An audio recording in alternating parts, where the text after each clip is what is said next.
Bonjour et bienvenue dans cette nouvelle vidéo. Même si on se trouve dans un véhicule, on va pas parler de véhicule aujourd'hui. De bon matin, on va parler de café. On a une question qui revient en magasin, c'est comment faire du café dans un véhicule, que ce soit un fourgon, un van ou un camping-car. Quelles possibilités j'ai? Est-ce que je dois acheter des cafetières 12 volts, des cafetières 220? Est-ce que ça marche? Est-ce que c'est bien? On va essayer de balayer un petit peu ce qui existe en cafetière, que ce soit en 12 volts ou en 220. Et vous donner les petites astuces qui vont bien. On va commencer par le 12 volts. Donc en 12 volts, vous avez souvent les cafetières qui ressemblent fortement à de la cafetière de maison, où on va mettre du café moulu dedans. Donc on met notre petit café, on le branche du coup sur une prise 12 volts, parce que celle-ci c'est des cafetières 12 volts. Donc la prise allume-cigare. On met en route, bien sûr on a l'eau à mettre derrière, ça je vais peut-être pas vous apprendre comment faire du café. Et après il faut attendre. Alors, l'avantage de ces cafetières là, parce que je vais vous citer les avantages et les inconvénients, comme ça vous serez incollable sur la cafetière. Avantage, on est en 12 volts, donc ça veut dire que là j'ai juste à le brancher sur ma prise 12 volts du véhicule et ça fonctionne. Concernant la qualité du café, est-ce que ça fait du bon café ou pas? En fait ça va dépendre du café que vous mettez dedans. Si vous mettez un café de qualité en café moulu, ça vous fait quand même du bon café. Deux choses à faire attention. La première, et là je pense qu'il y a peut-être beaucoup de personnes qui se sont fait avoir, c'est la puissance de la cafetière. Si on regarde en dessous, la cafetière elle est en 170 watts. Donc 12 volts et 170 watts. Attention à vos prises allume-cigare. Il y a pas mal de prises allume-cigare qui sont limitées à 120 ou 130 watts. Certaines acceptent jusqu'à 180 watts. Donc si jamais vous mettez cette cafetière là sur une prise 130 watts ou 120 watts, et ce qui va se passer, c'est qu'il y en a un des deux, soit elle va fondre, soit la prise va fondre, vous allez avoir les fils qui chauffent, et à un moment donné, les fusibles qui sautent.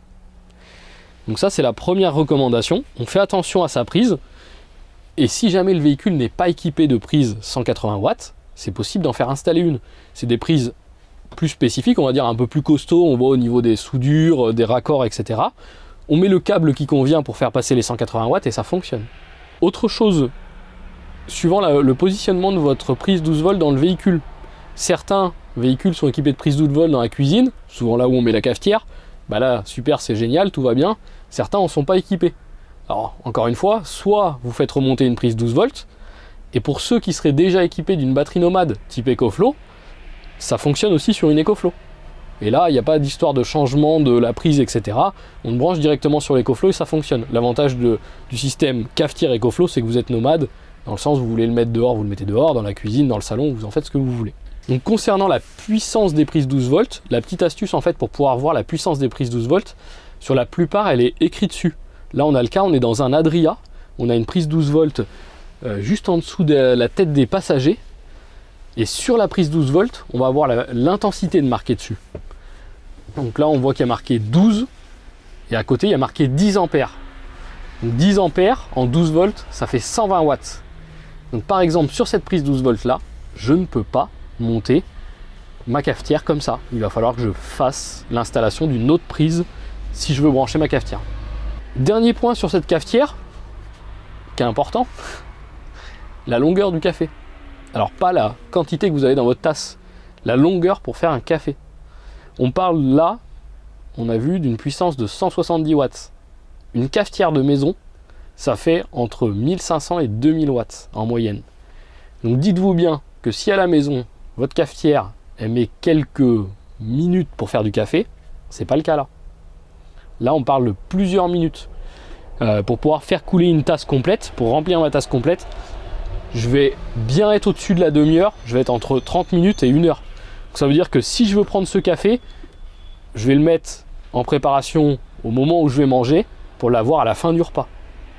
Donc ça, c'est une donnée aussi importante. Des fois, les gens qui achètent ces cafetières-là disent « Ah, je comprends pas, j'ai mis en route, un quart d'heure après, pas de café. » Non, pas de café, c'est normal. Deuxième cafetière. Donc là, on est dans la petite machine 12 volts expresso.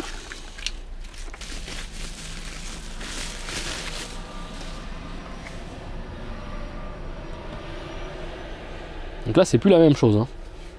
C'est plus la même chose, on a quelque chose qui est vraiment différent. Donc là on est sur un système en fait à dosette. Alors on peut aussi mettre du café moulu, mais souvent ce système là est utilisé beaucoup plus en dosette. Donc avec les dosettes Dolce Gusto, avec les dosettes Nespresso. Et après le café moulu si on voulait.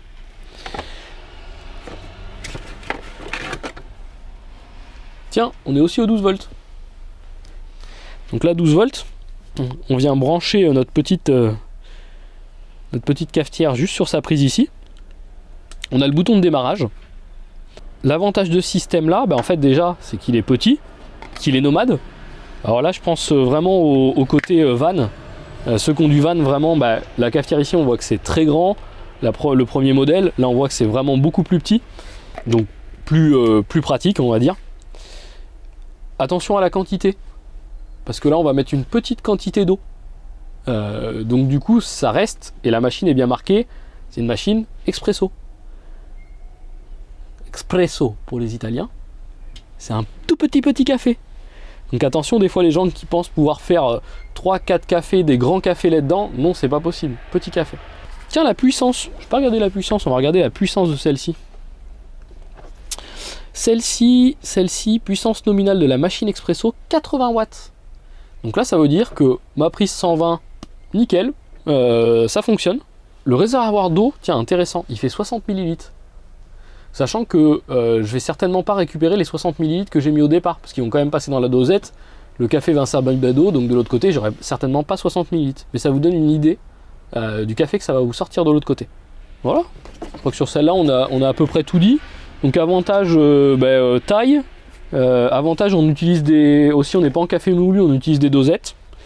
Son côté nomade, là encore hein, je pourrais très bien la brancher sur une EcoFlow si j'avais une EcoFlow. Et voilà, c'est pas mal. Après, quantité de café, vous avez l'information dans la vidéo. Petit café, expresso. Avant de passer au système 220, je vais vous donner les prix. Le prix moyen, alors forcément en fonction des marques et autres, ça peut un peu varier. Mais ce système-là, donc ça c'est pour une cafetière, c'est pour faire 6 tasses. On fait 6 tasses avec celle-ci. Là en 6 tasses, on est à 33,80 € à l'instant T. Donc on va dire allez, autour de 35 € pour celle-ci. Cafetière à emporter, donc l'expresso, on est à 89 €. Donc ça c'est un petit peu plus cher. Il en existe de toutes les formes et de toutes les tailles. Et là on est en électrique. On a vu, je la branche. Vous en avez en manuel. Ça existe, des petites pompes manuelles. En fait on vient mettre l'eau chaude avant. On peut partir un peu en balade. Et puis au moment de faire le café, on pompe. Et le café coule. C'est moins cher en manuel, forcément, c'est vous qui faites le travail. C'est logique. Mais en moyenne, de toute façon, il faut compter une centaine d'euros pour ces cafetières-là. Ma cafetière 220. Voilà, vous allez me dire qu'est-ce qu'il me raconte. Ça n'a rien à voir avec une cafetière. Cafetière 220. Donc, il y a deux choses à savoir. Pour faire du café en 220 dans un camping-car, soit on est branché dans un camping ou une aire de service.